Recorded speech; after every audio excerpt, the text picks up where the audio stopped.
I'm currently writing this on July 20th, 2024. It has been 4 days since Lara Croft's release, and it occurred to me around 5 to 6 hours ago that the PTB for Castlevania is coming next week.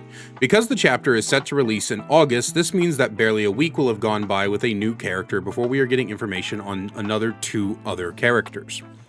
I mentioned this to my chat, and there was a large discussion around Dead by Daylight's, for lack of a better word, content bloat. And the question popped up, should Dead by Daylight slow down on character releases? Will it be healthy for the game, and how would it work? Well, today I wanted to answer that. I think I want to start with a game that I used to play religiously. I had over 6,000 hours in a game called Apex Legends.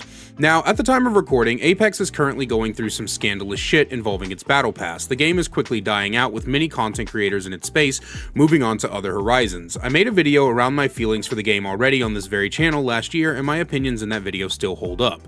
One of the things I mentioned in that video was how bad content release for Apex Legends were. For a while, they were releasing a new legend every season, and eventually moved on to intermittent seasons so they could take seasons in between to improve the game's health. I'm sorry. It's just, I laughed the depression away. So Apex isn't in the best state. Like, at all. Even with them taking time off to quote-unquote improve the game, they really haven't done that. Core issues like bad servers, shit audio, poor optimization, and more still plague the game and have from day one. But the point is that now players are feeling like all Apex ever does is release collection events, because that is what they do.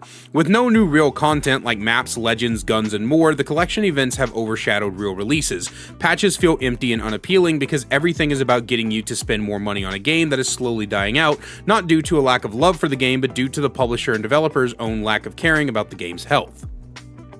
In that regard, content releases feel slow and players feel betrayed, unlistened to, and hurt. So it might sound weird when I made a video a while back suggesting behavior take some time to improve upon Dead by Daylight, not release a new character and instead do a huge bug overhaul, shake up the meta with nerfs and buffs, rework 2 to 3 killers who need it, and improve upon, add, or remove core game mechanics to create an essential DBD version 2.0.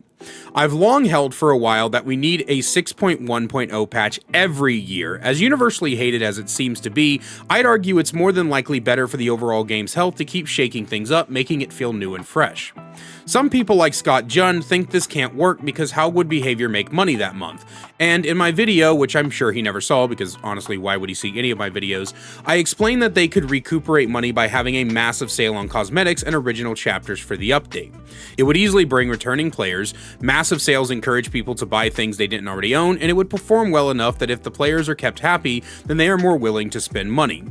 I think this is something that many gaming companies have just simply forgotten. Good games that work well and make players happy make money. People will pour money into a game they love. In my 6,000 hours of Apex, I know by myself I probably dropped over $3,000, and I'd have dropped more if I had more. Content creators ourselves have proven that if people like you enough, they will give you money, and some people will spend their last dollars to support their favorite creators.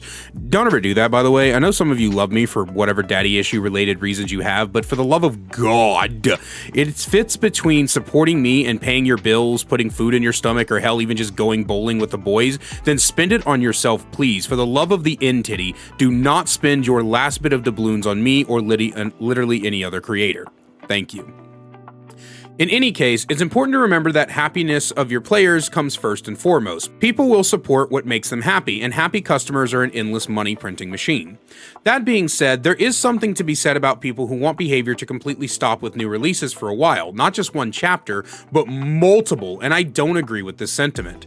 Game development is about finding a healthy balance between retaining old players and bringing in new players. Without a mix of the two, the game dies. Apex has proven this, as they took longer and longer between actual content updates and began shoving monetization in the face of people. Less people are coming to the game more frequently, and more old heads are leaving the game because of it. EA managed to fuck both player retention and new player interest, and one of the ways of doing that was slowing content releases to a crawl.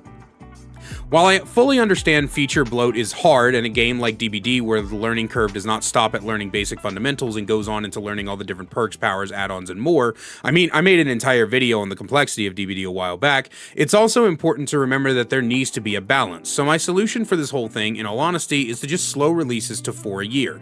No more paragraph mid-chapter drops. If you can only get one character, then make it a full chapter. Leave mid-chapters for reworks, new maps for old characters, massive bug fixes, and balance changes. New chapters can still have minor buffs and nerfs with the new characters, and mid-chapters are where you put the massive changes to the existing parts of the game. I think this combined with the occasional bug fix patch they've been doing should lead to some pretty solid releases that can end up making both sides happy, and involving that all-important balance of player retention and new player interest.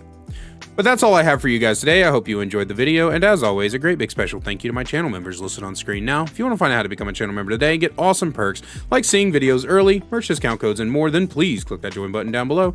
I appreciate you all so much, and I will see you in the next one. If you're a fan of Dungeons & Dragons, then check out my other channel, Kaiser the Bard, where I do things like discuss the game, give you DM and player tips, and more. We'll see you over there. Link is in the description.